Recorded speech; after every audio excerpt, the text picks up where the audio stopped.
Hi friends, அஸ்ஸலாமு அலைக்கும். இது பசங்க ஸ்கூலில் விட்டு வந்துடுவாங்க சீக்கிரமாகவே. சரி, அவங்களுக்கு எதாவது ஸ்நாக்ஸ் பண்ணுவோம் அப்படின்னு தோணுச்சு. அதனால் பொரிகளையை நான் எடுத்துக்கிட்டேன்.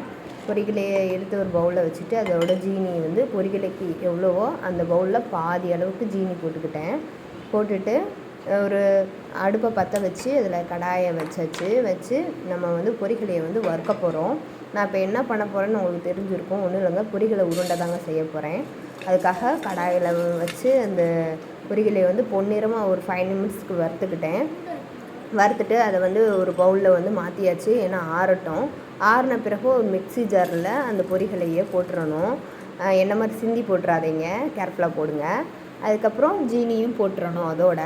அதோட வாசனைக்காக ஏலக்காய் போட்டு மூடி அதை வந்து ஒரு நல்லா பவுட்ரு பேஸுக்கு வந்து பொடி பண்ணியாச்சு. இதுக்கப்புறம் நம்ம என்ன பண்ண போகிறோம் அப்படின்னா, நம்ம நெய் எடுத்துக்கிட்டு அந்த நெய்யை வந்து கடாயை அடுப்பில் வச்சு நெய்யை ஊற்றி கொஞ்சம் மெல்ட் ஆனவுடனே இந்த நம்ம அரைச்சி வச்ச மாவை வந்து போட்டு வறுக்கணும். என் பிள்ளைங்க வந்து பேரிச்சம்பழம் வந்து சாப்பிட மாட்டாங்க, என் பசங்க. அதனால் நான் வந்து பேரிச்சம்பழத்தையும் அதோட பிச்சு போட்டுட்டேன்.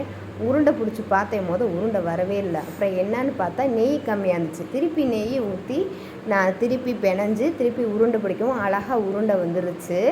இந்தாங்க பொரிகலை உருண்டை. என் பையன் உடனே வந்து எனக்கு பொரிகலை மாவு உருண்டைன்னு கேட்டான். வாங்கி சாப்பிட்டான். அவன் வந்து பேரிச்சம்பழம் சாப்பிடவே மாட்டான். ஆனால் இந்த விஷயத்தில் வந்து பேரிச்சம்பழத்தை சாப்பிட